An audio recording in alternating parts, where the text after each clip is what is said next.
샬롬, 예수님을 닮아가는 아침. 오늘 함께 읽으신 말씀은 민수기 26장 1절에서 51절까지의 말씀입니다. 말씀이 긴 관계로 1절에서 7절, 48절에서 51절까지 말씀을 읽겠습니다. 연병 후에 여호와께서 모세와 제사장 아론의 아들 엘르아살에게 말씀하여 이르시되 이스라엘 자손의 온 회중의 총수를 그들의 조상의 가문을 따라 조사하되 이스라엘 중에 20세 이상으로 능히 전쟁에 나갈 만한 모든 자를 계수하라 하시니 모세와 제사장 엘르아살이 여리고 맞은편 요단가 모압 평지에서 그들에게 전하여 이르되 여호와께서 애굽 땅에서 나온 모세와 이스라엘 자손에게 명령하신 대로 너희는 20세 이상 된 자를 계수하라 하니라.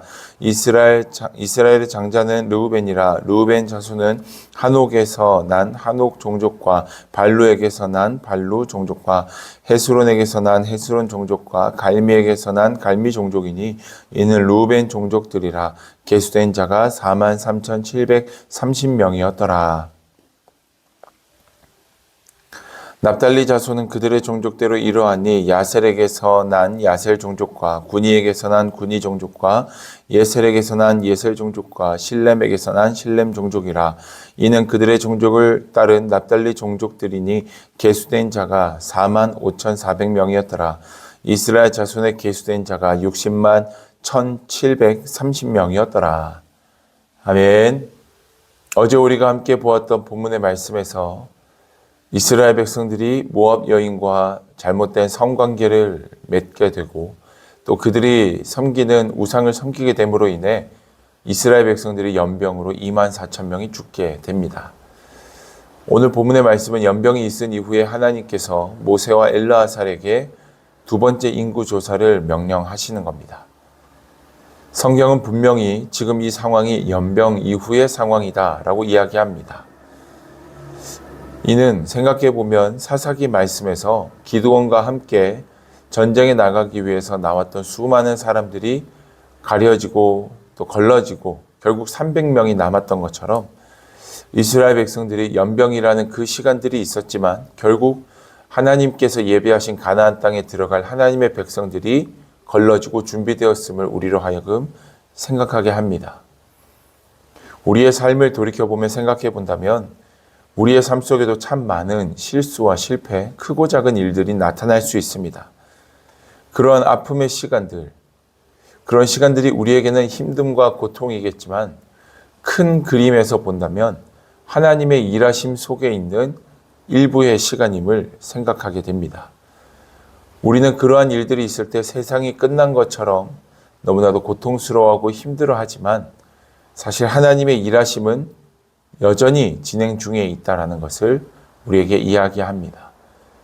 물론 저도 많이 힘들고 많이 어려울 때가 있으며 아픔의 시간과 고통의 시간이 찾아오는 것 원하지 않습니다. 그러나 원치 않는 상황을 마주하는 그때 우리가 기억해야 되는 것이 있다면 그 시간도 여전히 하나님의 신실하신 계획과 인도하심 아래에 있다는 것을 우리는 반드시 기억해야 한다는 것입니다. 연병이 있었던 이후에 인구조사를 하셨던 하나님, 그리고 그들을 가나안 땅으로 인도하셨던 것처럼 혹시나 여러분들의 삶 속에 오늘 생각하지 못한 어려움의 문제가 찾아온다 할지라도 이 시간이 하나님의 계획과 뜻 안에 있는 시간임을 고백하시며 하나님의 신실하심을 의지하고 바라볼 수 있는 저와 여러분들 되기를 주님의 이름으로 축복합니다. 또한 오늘 본문의 말씀에 전쟁에 나가 싸울 수 있을 만한 20세 이상의 남자 인원을 계수하는데요. 그 인원이 60만 1,730명이었다라고 얘기합니다. 여러분 광야 생활을 시작하기에 앞서서 계수했을 때 60만 3,550명이었습니다. 그 인원을 비교해 본다면 사실 큰 차이가 없습니다.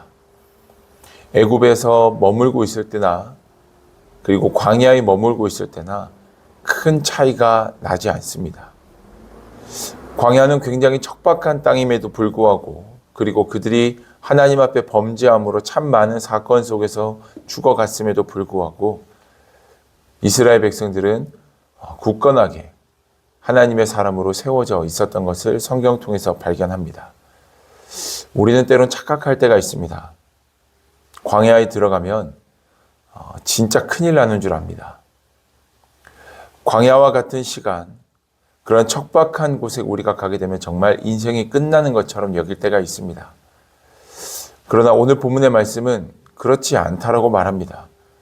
우리가 광야에 있는가, 가나안에 있는가, 또 애굽에 있는가, 이것이 중요한 게 아니라 그곳에서 누구와 함께 하고 있는가, 정말 나는 하나님과 함께 하고 있는가, 이 사실이 더 중요한 사실임을 우리에게 이야기합니다. 결국 우리를 입히시고 우리를 먹이시고 우리를 살리시고 온전케 하시는 분은 하나님이신 줄 믿습니다. 사랑하는 여러분, 하나님, 오늘 이 하루의 삶 속에 내가 하나님과 동행하기를 원합니다. 원치 않는 자리에 있다 할지라도 내가 하나님과 함께 할 때 그 자리가 천국이 될 줄로 믿습니다. 하나님의 역사를 경험할 줄 믿습니다.